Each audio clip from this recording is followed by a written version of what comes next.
Labis ang pagsisisi ng social media personality na si Awit Gamer matapos nitong ibahagi ang kanyang pinagdadaanan ngayon kung saan natalo umano siya sa sugal ng mahigit 69 na milyon. Sa panayam sa kanya ng vlogger na si Dindo Carig Scripted King, hindi napigilan maging emosyonal ni Awit habang ikinikwento nito ang kanyang pinagdadaanan kung saan nakakaranas di umano siya ng depression at anxiety dahil sa nangyari. Tingnan nyo, ang payat ko na guys, oh. Oh, diba? Biglang pumayat ka. Sobrang payat ko na. Wala akong maayos tulog, wala akong maayos na kain. Hindi ako makalunok. Ayon kay Awit, labis umano siyang nagsisi dahil lahat ng pinaghirapan niya noon bigla na lang nawala. Bahay ko, bakit ako nandito ngayon? Binenta ko yung bahay ko. Yung mga sasakyan mo. Yung mga sasakyan ko, wala na. So ano na lang natitira sa'yo? Wala na akong natitira sa akin. Sasakyan, wala na akong sasakyan.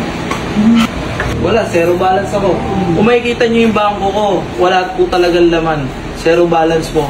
Ang laman lang po is 97 pesos. Yan po yan, totoo. Nagbigay rin siya ng payo sa mga followers na huwag gayahin ang kanyang ginawa. Ito naman payo ko. Kung ikaw katulad yan, may pera ka ngayon, wag na wag ka magsusugal. Paalala ko rin po sa lahat ng viewers po niya, wag na po kayo magsugal.